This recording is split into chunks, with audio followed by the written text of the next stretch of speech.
Welcome to another edition of the Dementia Care Partner Talk Show.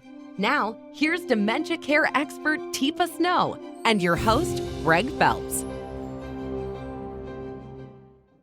Hello and welcome to the Dementia Care Partners podcast, brought to you by RAS Mobility. RAS Mobility is thrilled to offer the RAS Memory cell phone. It's uniquely designed for individuals with dementia. There's no other cell phone that's easier to use. It consists of one screen with pictures and names underneath. To make calls, the senior simply taps and holds the picture of the person they wish to call. That's it. Care partners control the RAS Memory cell phone remotely through an online portal or app, allowing care partners to manage the phone rather than the senior. The RAS Memory cell phone allows seniors to continue to use the cell phone even as their condition becomes more challenging. For more information, visit www.rasmobility.com. Our topic today is going to be about the conference that's just wrapped up. Now, Teepa, you obviously had some great successes there, a huge audience all around the world, but can you pick 2-3 things that really stuck out for you? Yeah, so one of the things that I think people came back with at the end of the conference, because I said, what's your takeaway? And one that was incredibly powerful for many people was seeing dementia as a disability, not a death sentence, but a disability.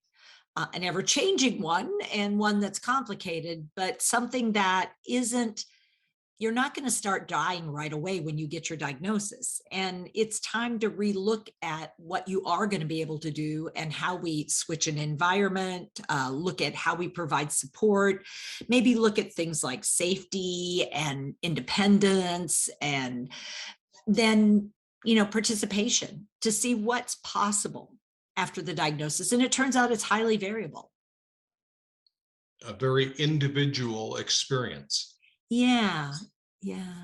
And I think the second sort of one that came up a lot for people was the idea that people living with dementia, what they choose to do and how they choose to engage in living, and how we support that, but don't try to take it over, seems to make a big difference in what is perceived as quality of life, how well life is going, and how important it is to have a purpose and value, a way that in which you still make a difference in the world. And that positive approach to care, PAC, provides that for some people.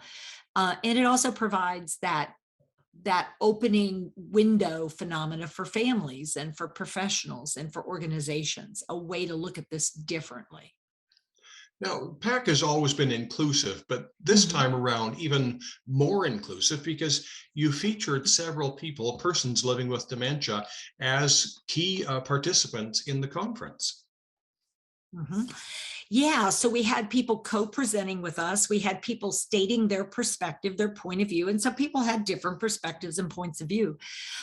We started it all off as we usually, we have the last 2 years now, the last year and this year, is with Dementia Minds out of Michigan. That's now a national organization that's helping people sort of recognize the role of people living with dementia as expert at their living. They understand what they feel, what they think, and they have a voice, and they can do that skill set.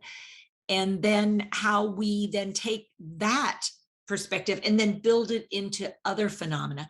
And so we've had some really powerful speakers, and then we had people who ran self-care sessions, and they were living with dementia, and they ran self-care sessions about technology, about advanced directives, about what they need from physicians. So people were speaking up and providing others with information about what it's like.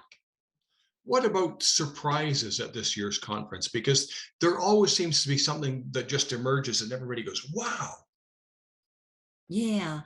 So I think the wow was, for many people, the concept of looking at, gem states isn't something that just happens to people living with dementia. It happens to each one of us. And throughout the conference days, people would find themselves, going into more of a great amber moment where, wow, this was a great sensation. Man, I was having a really super time. This is fantastic.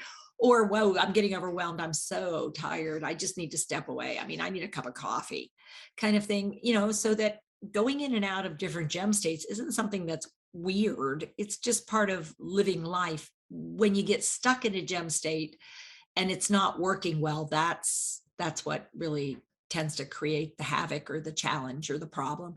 And that appreciating that if someone's in an amber state and I start reacting to the amber state, I'm just as much in an amber state as they are, I think was like oh, yeah, oops. Okay, how can we switch that? How can I do that? And that idea of taking a pause and backing up and going, okay, you're not liking it, I'm not liking it. Maybe we should try something different. Now, the conference itself, you reached an international audience. You've talked internationally before, but do you find that there's sort of a sameness amongst all the care partners, that people are really trying to learn more and how to be better? Yeah, I mean, what was really sort of exciting and interesting is we had a daughter from Malaysia who's caring for her mom. And she actually has found value in using the relationship guide, reading a piece to her mom, and her mom responding and thinking about it and giving her some feedback.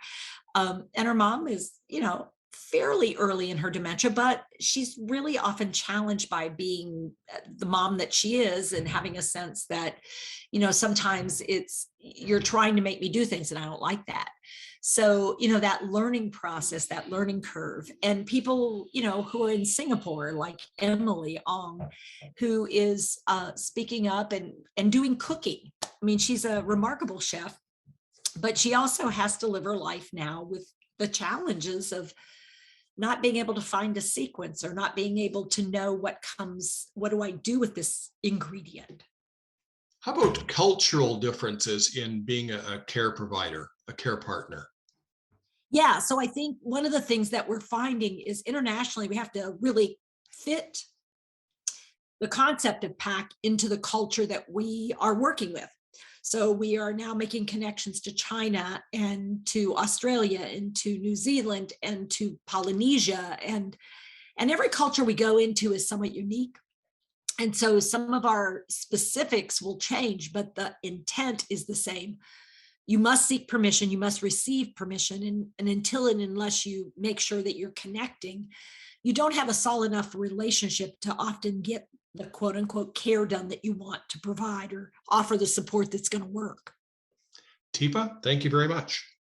You've been listening to the Dementia Care Partners podcast series, brought to you by Positive Approach to Care and Raz Mobility. Hi, I'm Teepa Snow, and you just found our YouTube channel and watched one of our videos. I'm the owner and founder of Positive Approach to Care. Thanks for watching. And if you liked, if you have a comment about, or you would, please share it with people you know. Oh, and if you haven't yet done it, consider subscribing. We'll let you know when the next new video comes out.